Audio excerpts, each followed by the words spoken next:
राष्ट्रवादी युवक काँग्रेसचे शहराध्यक्ष सुहास कदम यांच्या विरोधात 9,42,000 रुपयाचा फसवणुकीचा आरोप करणाऱ्या सायरा बानो शेख यांच्या तक्रारीवर आता प्रश्नचिन्ह उपस्थित करण्यात येत आहे। राष्ट्रवादी काँग्रेस पार्टीचे प्रवक्ते उमेश पाटील यांनी पत्रकार परिषदेत सायरा बानो शेख यांना दरमहा व्याजाचे पैसे दिल्याचे बँक व्यवहारातून दिसत असल्याचा दावा केला आहे। उमेश पाटील यांच्या म्हणण्यानुसार सुहास कदम यांनी 2 जुलै 2026 रोजी प्रथम सायरा बानो शेख यांच्या विरोधात तक्रार दाखल केली होती। त्यानंतर दुसऱ्याच दिवशी सायरा बानो शेख यांनी सुहास कदम यांच्या विरोधात क्रॉस कंप्लेंट दाखल केल्याचा आरोप केला। तसेच बँक व्यवहारामध्ये दरमहा 32 ते 33 हजाराचा व्यवहार असून एका नोंदीत 32,500 व्याज आणि ₹500 दंड असा उल्लेख असल्याचाही दावा त्यांनी माध्यमाशी बोलताना गेल्या 4 दिवसांपासून उपोषणाला बसलेले आहेत। काय नक्की भूमिका आहे? सभागृहात सुद्धा हा विषय चर्चेला आलेला होता, काय सांगाल? सोलापूर शहर राष्ट्रवादी युवक काँग्रेसचे शहराध्यक्ष सुहास कदम हे मागच्या 4 दिवसापासून अन्नत्याग आंदोलन करत आहेत। मागच्या 1 ते 1.5 महिन्यापासून सोलापूर शहरातल्या अवैध धंद्याच्या संदर्भानं त्यांनी आवाज उठवलेला आहे। सोलापूर शहरामध्ये मटका, गुटखा, चक्री, मसाज पार्लर, डान्स बार, जुगार, अवैध दारू विक्री अशा पद्धतीचे अनेक अवैध व्यवसाय जे आहेत ह्या सोलापूर शहरामध्ये चालू आहेत। हे आम्हाला सगळ्यांना माहीत आहे, ही वस्तुस्थिती आहे।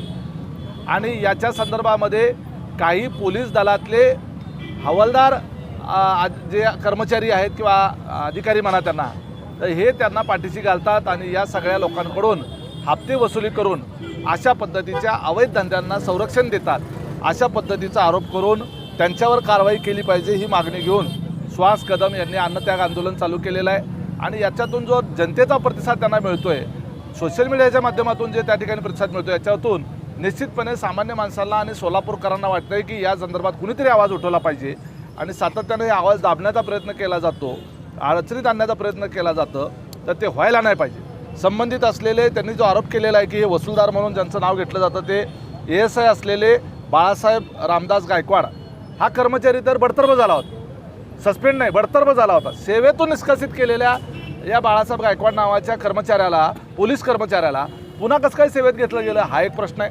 त्यांच्या अँटी करप्शनची सोलापुरात इन्क्वायरी, पुण्यात इन्क्वायरी, राज्यस्तरावर इन्क्वायरी 3 ठिकाणी फाईल पडलेल्या आहेत। त्यांना बडतर्फ केलेलं होतं मागच्या अंकुश शिंदे आयुक्त असताना, पुन्हा त्यांना सेवेत कसं काय घेतलं हा देखील एक संशोधनाचा विषय आहे। या बाळासाहेब गायकवाडची यांच्या आरोपाप्रमाणे 400 ते 500 कोटी रुपयाची त्यांनी अवैध मालमत्ता गोळा केली। म्हणजे हा बाळासाहेब गायकवाड जो नावाचा सोलापुरातला जो पोलीस अधिकारी आहे हा दुसरा सचिन वाझे आहे असं म्हणायला हरकत नाही। आपल्या सोलापूरमध्ये हा दुसरा एक सचिन वाझे असणं ही काय आपल्या अभिमानाची गोष्ट नाही। सचिन वाझेला जसं तुरुंगात जावं लागलं तसं या बाळासाहेब गायकवाडला देखील तुरुंगात जायची व्यवस्था झाली गेली पाहिजे। प्रचंड मोठा त्या ठिकाणी बंगला, मोठ्या इस्टेट प्रॉपर्टीची चौकशी झाली पाहिजे। ऑलरेडी त्यांची अँटी करप्शनमध्ये चौकशी त्या ठिकाणी चालू आहे आणि मग असे अधिकारी त्या ठिकाणी पोलीस दलामध्ये असतात आणि त्यांच्यावर कारवाई केली पाहिजे।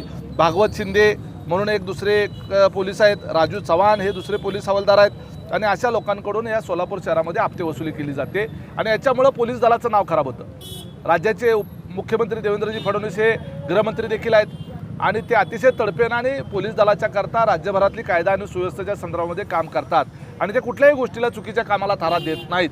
आणि पोलीस कमिशनर सोलापूरचे जे आहेत ते सुद्धा अतिशय तडफदार आहेत। मी सातत्यानं त्यांचा अनुभव अतिशय सकारात्मक पद्धतीने घेतलेला आहे। ते सुद्धा अशा गोष्टीला पाठीशी त्या ठिकाणी घालणार नाहीत आणि या कारणानं अशा लोकांमुळं पोलीस खात्याची त्या ठिकाणी बदनामी होते। बदनामीपेक्षा जास्त महत्त्वाचं आहे की आज आमची तरुण पिढी जी आहे अशा पद्धतीच्या जुगार, मटका, गुटखा याच्यामध्ये अडकलीमुळं आणि ते चक्री कुठं, बेटिंग कुठं अशा पद्धतीच्या ज्या अवैध गोष्टी आहेत आणि याच्यामध्ये आमची तरुण पिढी जी आहे ती बर्बाद होत चालली। सोलापूर शहराचं देखील नाव त्यामधून बदनाम होतं आणि आपल्या सोलापूर शहरामध्ये उद्या इथल्या महाविद्यालयांमध्ये आपली मुलं शाळेत घालावी का नको असा प्रश्न जिल्ह्यातल्या किंवा बाहेरच्या लोकांना त्या ठिकाणी निर्माण होऊ शकतो। त्यामुळे सोलापूरचं नाव हे कुठंही गालबोट त्याला लागता कामा नये आणि अशा लोकांवर कारवाई झाली पाहिजे। या मागणीच्या करता सुहास कदम यांनी जे आंदोलन केले त्याला मी आमच्या पक्षाच्या वतीनं, आमच्या राष्ट्रीय अध्यक्ष, राज्याचे उपमुख्यमंत्री सुनेत्रावहिनी पवार, त्याचबरोबर आमचे खासदार पारदादा पवार, प्रदेशाध्यक्ष सुनील तटकरे यांच्या वतीनं मी त्यांना इथं पाठिंबा द्यायला पक्षाचा प्रतिनिधी म्हणून या ठिकाणी आलेलो आहे। प्रशासन आणि सरकारमधली जी समन्वय असला पाहिजे, तो नाही आहे, किंवा गृहमंत्र्यांचा या पोलीस प्रशासनावरती वचक नाही आहे, याच सगळ्यांमधलं असं दिसतंय? मला असं वाटत नाही, कारण अवैध धंदे हे जे आहेत ह्या सगळ्या महाराष्ट्रामध्ये देशभरामध्ये अनेक स्तरावर चालू असतात. तालुका स्तरावर चालू असतात, शहर स्तरावर चालू असतात, कुठं कमी तर कुठं जास्त असं ते चालू असतात. त्याला नियंत्रित करण्याचं काम हे पोलीस खात्याचं असतं. मोठ्या प्रमाणावर आज त्या ठिकाणी इतर शहरांमध्ये त्याला नियंत्रण मिळवण्यामध्ये आपल्याला यश मिळतं. आपण पाहतो काही ठिकाणी कोयता गँग आहे, नागपूरसारख्या ठिकाणी काही वेळेला हत्या मर्डर होतात. याचा अर्थ काही गृहमंत्री त्याच्यावर नियंत्रण ठेवायला कुठं कमी पडतात असं नव्हे. नाही, पण ज्या या सगळ्या उल्लेख केला त्यावेळेस अनिल देशमुखांवरती तुम्ही मोठ्या प्रमाणात टीका केली ना विरोधक म्हणून. मग आज जेव्हा तुम्ही बाळासाहेब गायकवाडांना सचिन वाजे म्हणता त्यावेळेस गृहमंत्री म्हणून देवेंद्र फडणवीसांवर टीका होणारच आहे ना. हे पहा, एक लक्षात घ्या, हा एक व्यक्ती जो आहे याचा आणि थेट गृहमंत्र्यांचा कुठं काय याचा अर्थार्थी संबंध असू शकतो का? यांनी जी 300-400 कोटीची प्रॉपर्टी गोळा केली हे आज एका दिवसात केलेली असेल का? यांना ज्या वेळेला बडतर्फ केलं, ज्या अंकुश शिंदेने बडतर्फ केलं त्या पोलीस अधिकाऱ्यांनीच बडतर्फ केलं ना, त्यांना कुठे पाठीशी घातलं का? हे काहीतरी कृत्या करून पुन्हा सेवेमध्ये येतात आणि हेच धंदे करतात. तर अशा लोकांची जागा जेलमध्ये ज्या म्हणून अपप्रवृत्ती असतील त्या प्रशासनात असो किंवा इतर कुठेही असो, ह्या अपप्रवृत्तीला जे आहे तो त्या ठिकाणी थारा देता कामा नये, ही त्या ठिकाणी भूमिका असली पाहिजे. सत्तेत जरी आम्ही असलो तरीसुद्धा त्या ठिकाणी चुकीच्या गोष्टीला पाठिंबा कुठल्याही परिस्थितीत देता कामा नये आणि सरकारचं लक्ष वेधण्याच्या करता आंदोलन करणं याच्यामध्ये गैर काही नाही. उपोषणाला बसतात, मात्र त्यांचा प्रश्न सभागृहात शरद पवार पक्षाचे अधिकारी किंवा पदाधिकारी नाही, मला आज उपस्थित हे करतात. पहा, तरी आपला पक्ष आपल्या कार्यकर्त्यांकडे लक्ष देत नाही असं वाटतंय का? मी स्वतः या ठिकाणी उपस्थित आहे आणि आज पक्षाचा त्या ठिकाणी प्रमुख जबाबदार पदाधिकारी म्हणून या ठिकाणी पक्षाच्या नेतृत्वाच्या वतीनंच आज सुहास कदम यांच्या अन्नत्याग आंदोलनाला किंबहुना या सोलापूर शहरातल्या अवैध धंद्याच्या संदर्भानं मी त्या ठिकाणी त्याला आळा बसला पाहिजे याकरता पाठिंबा द्यायला आलेला आहे. जयंत पाटील साहेबांनी आज विधानसभेमध्ये हा प्रश्न उपस्थित केला. जवळपास 3 ते 5 मिनिटं त्यांनी या विषयावर सरकारला त्या ठिकाणी उत्तर द्यायला त्या ठिकाणी सांगितलं. निश्चितपणे त्याचं गांभीर्य आहेच. शेवटी आज सुहास कदम काय, उमेश पाटील काय, पवार साहेबांचे जुने आम्ही सगळे कार्यकर्ते आहोत. एखादा कॉज जो आहे तो जर गंभीर स्वरूपाचा असेल तर त्या संदर्भात ते आज विरोधी पक्षात आहेत आणि विरोधी पक्षाचं कामच असतं की अशा पद्धतीनं राज्यभरामध्ये कुठं घटना घडत असतील त्या बाबतीत आवाज उठवणं. त्यांनी तो आवाज उठवला, त्याबद्दल आम्ही त्यांचा धन्यवाद व्यक्त करतो. आमच्याही पक्षाचे आमदार त्या ठिकाणी आज जर या संदर्भामध्ये या 2-3 दिवसात कारवाई नाही झाली तर निश्चितपणे आमचेही आमदार त्या ठिकाणी सभागृहामध्ये या बाबतीमध्ये आवाज उठवतील. पण मला वाटतं ती वेळ सोलापूर शहराचं पोलीस दल येऊ देणार नाही. निश्चितपणे याच्या बाबतीत काही ना काही कारवाई होईल. दादा, विरोधकांनी आंदोलन करणं ठीक आहे, तुम्ही सत्तेतले पक्ष आहात. खरं तर ठरवलं तर ताईंनी आदेश दिला तर एका दिवसात धंदे पूर्ण बंद होऊ शकतात, मात्र असं होताना दिसत नाही. मग तुमचा वचक नाही का? एक लक्षात घ्या की आपण सत्ताधारी आणि विरोधक असा त्या ठिकाणी भेद करून सत्ताधारी पक्षातल्या कार्यकर्त्यांना तुम्ही निष्क्रिय करणं योग्य नाही. समाजामध्ये सत्ता असली काय नसली काय, ज्यावेळेला आम्ही विरोधात होतो तेव्हा त्या ठिकाणी चुकीचे प्रकार समाजामध्ये घडत नव्हते का? ते घडत होते. आम्ही सत्तेत आलो तरी चुकीचे प्रकार घडतात. सामाजिक कार्यकर्ता आणि राजकीय कार्यकर्ता सत्ता असो अगर नसो लोकांच्या करता संघर्ष करणं त्याचं कर्तव्य आहे आणि समाजाकरता त्या ठिकाणी चुकीचं काही घडत असेल तर आवाज उठवणं त्याचं काम आहे. दादा, येणाऱ्या काळातली भूमिका काय असेल आपली? आज उपोषणाचा जो आहे तो 4था दिवस आहे, तुम्ही बसणार का आता? एक लक्षात घ्या, सुहास कदम यांच्या अन्नत्याग आंदोलनाला आमचा पक्षाचा तर पाठिंबा आहेच, परंतु सोलापूर शहरातल्या सर्वपक्षीय लोकांचा पाठिंबा त्यांना त्या ठिकाणी मिळताना दिसतोय. अनेक मेसेजेस त्यांना आलेत, अनेक लोक त्यांच्या आंदोलना ठिकाणी भेट देत आहेत. आमचाही त्या ठिकाणी त्याला पाठिंबा आहे, परंतु अन्नत्याग आंदोलन त्यांनी करू नये असं आमचं स्वतःचं व्यक्तिगत मत आहे. कारण त्यांच्या तब्येतीचा प्रश्न, आरोग्याचा प्रश्न, हेल्थचा प्रश्न निर्माण होऊ शकतो. निश्चितपणे आंदोलन जरूर करावं. त्या ठिकाणी त्यांनी धरणे आंदोलन करावं, इतर कुठल्याही आंदोलनाचा मार्ग स्वीकारावा. परंतु सुहास कदम हे त्या ठिकाणी त्यांच्या निर्णयावर ठाम आहेत. ते अजूनही त्या ठिकाणी त्यांना आम्ही कन्व्हिन्स त्या ठिकाणी करू शकलेलो नाही, परंतु आम्ही त्यांनी अन्नत्यागाच्या ऐवजी इतर आंदोलनाचा मार्ग त्या ठिकाणी स्वीकारावा असं आम्ही त्या ठिकाणी त्यांना विनंती करतोय. सभागृहात देखील आमच्या संजय बनसोडे यांनी पॉईंट ऑफ इन्फॉर्मेशन खाली त्या ठिकाणी आज मान्य अध्यक्षांना इथल्या या विषयाच्या संदर्भानं त्या ठिकाणी पत्र दिलेलं आहे. पॉईंट ऑफ इन्फॉर्मेशन म्हणजे तातडीनं सभागृहामध्ये विषय मांडण्याची परवानगी असते. त्या बाबतीमध्ये त्या पॉईंट ऑफ इन्फॉर्मेशनच्या अनुषंगाने सोलापूरच्याच त्या ठिकाणी पोलीस दलाकडं या बाबतीतली माहिती त्या ठिकाणी अति तातडीची माहिती मागवलेली असणार आहे आणि कदाचित सोमवारी किंवा मंगळवारी या बाबतीमध्ये सभागृहामध्ये पुन्हा एकदा हा विषय चर्चेला येईल असं वाटतं. कागदपत्र आलेले आहेत. वास्तविक सुहास कदम यांनी त्या महिलेच्या विरोधामध्ये अगोदर तक्रार दिलेली आहे. त्याची तारीख जी आहे ती 2/7/2026ला सावकारीच्या अंतर्गत त्यांच्या विरोधामध्ये तक्रार दिलेली आहे.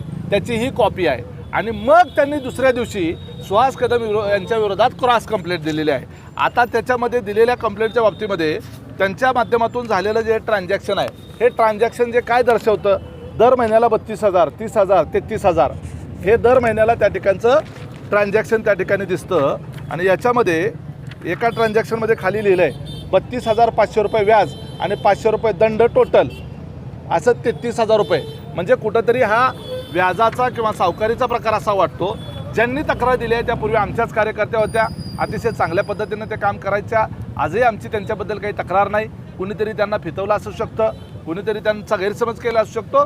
निश्चितपणे त्यांच्याशी चर्चा करता येईल. आम्हाला त्या ठिकाणी ते हा मुद्दा आणि याची कुठेही सांगडा असायचं काही कारण नाही असं मला वाटतं. दादा, तुमच्याच पक्षाच्या कार्यकर्त्यांनी तुमच्याच पक्षाच्या कार्यकर्त्याकडून जे आहे ते पैसे व्याजाने घेणे आणि त्याचं व्याज परत भरणे कितपत कायदेशीर प्रक्रिया वाटते तुम्हाला? कायद्याच्या भाषेत हे योग्य आहे का? हे पहा, हे आज अनेक ठिकाणी एकमेकांना मदत करणं, एकमेकाकडून उसने पैसे घेणं, एकमेकांना आर्थिक अडचणीत मदत करणं हे चालू असतं. हे नित्य पातळीवरचे काही of the record, on the record असे व्यवहार चालू असतात.